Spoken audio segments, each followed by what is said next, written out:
is at Sentiance, joined me, and you just gave a really inspirational and technical speech about the future of how we use our phone, or how we use technology. And just to recapitulate a little bit for the people who weren't able to join your talk, what's your function and what's Sentiance all about? Like in a few sentences. Yep. So Sentiance is basically an artificial intelligence company headquartered here in Antwerp. And very briefly, what we do is we use artificial intelligence to parse smartphone sensor data. So every smartphone these days is packed with a bunch of sensors, and we try to detect patterns and extract patterns from those streams of sensor data to learn about the behavior of the phone's owner. So everyone these days walks around with a phone like 24/7. If we can use that sensor data and based on the sensor data learn what you're doing, for example, are you walking, are you biking, are you at home, and based on that we can have an idea about who you are. Then we can actually use that to coach you, for example, if you want to stop smoking, or if you want a personal coach that helps you work out more or eat in a healthier way. Exactly. And that's basically what we do. All right. So it's like, but machine learning is all about processing a lot of data, and you also need quality data. And you talked about like using the sensors of your phone to gather that data, but how do you get people so far that they actually give you the data on their phone? Well, we just ask, and it's a very fair trade. So basically, if we don't ask, we don't convince people to give us the data. It's actually the users that ask us, like, is it okay if, I mean, I'm willing to give up this data if in return you can help me stop smoking. All right. So it's really we have to make sure that we provide enough value so that you as a user actually want to give up that data. And giving up is a big word, because Sentiance is, I mean, GDPR wise, we are not a data controller, which means we don't own the data. We process the data, we add insights to it to help you, but we never own the data. You're always the owner of the data. That means that we cannot sell the data, we cannot trade the data, and as soon as you say you have to delete the data, we delete the data. That's good that you say that, because even nowadays with technology, people are really afraid, or they really value their privacy. And that's also something I was wondering. You're like really trying to figure out what that person is thinking, even on such a level that the person, him or herself, doesn't understand what he or she is thinking. So you're really trying to figure out what's going on inside their psyche, inside their mind.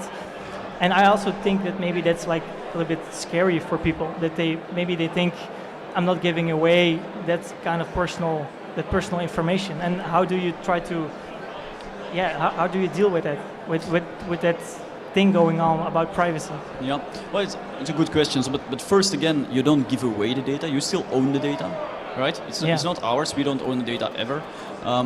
And second, I mean, think about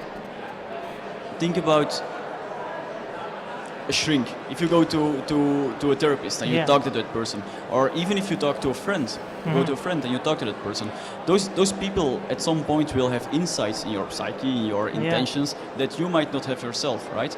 That's exactly what, on the long run, any artificial intelligence powered device that you constantly carry with you can be. We have case studies where we actually show, for example, that using our intelligence on your phone, we are able to provide personalized coaching to help people stop smoking that works as effective as an actual face-to-face personal coach. So that means that with this technology, for example, if people struggle with addiction, you can actually equip them with a real-time intelligent coach that knows you, that knows your personality, knows your intentions, and that is there to serve you 24/7, something you cannot have in normal life. All right. So what you basically are doing is you're merging the domain of psychology with technology. Exactly. And do you work together with psychologists to better understand how the human mind is working? Yeah, indeed. So most people working at Sentiance are either data scientists, so machine learning focused, data engineers, so that's more about big data and infrastructure, or behavioral psychologists. So indeed, we have a bunch of clinical psychologists that focus on the behavioral part and the coaching part. Because for the people just joining, Vincent Spruyt, sorry. You're chief data scientist at Sentiance, and what does it actually mean if you're a chief data scientist? What's your function include? Yeah. So my role is mostly focused on the algorithm side. So my team basically works on the artificial intelligence, the machine learning part, trying to find those patterns, trying to predict behavior, stuff like that. But of course, there is still a big difference between creating those algorithms and actually deploying them in a production environment where they can serve millions of users in a cost-efficient way. So that's where, for example, the data engineering team comes in. So my part is data science, and then we also have data engineering, we have mobile, we have different departments. All right. And where do you see yourself or Sentiance in like 5 years? Because this technology is like, it develops really, really fast, right? So where do you see the future of Sentiance or the future of artificial intelligence or machine learning in 5 years? Well, the future of AI itself, of course, it's a very broad question. But for sure, in 5 years, what we will see is that at least two verticals are going to change enormously. One is mobility. Mobility as a service is a big thing that is coming up. So people are not going to own cars anymore. People are going to just get a mobility subscription at their car dealer, and that subscription will entail a smooth multimodal transportation subscription. It can entail self-driving cars that pick you up, stuff like that. On the other hand, the second vertical that's really going to change a lot is everything about health. Insurance companies are realizing that the best way for them to save money is actually make you more healthy, so that you don't have to go to the doctor, but you still pay the same premium. Yeah. So what Sentiance will, I mean, if that happens in the course of the next 5 years, well, Sentiance is actually the partner that provides the necessary technology and the necessary psychological knowledge and experience to indeed do that kind of coaching to help people make those behavioral changes. All right, that's really interesting. I think that's a good note to end.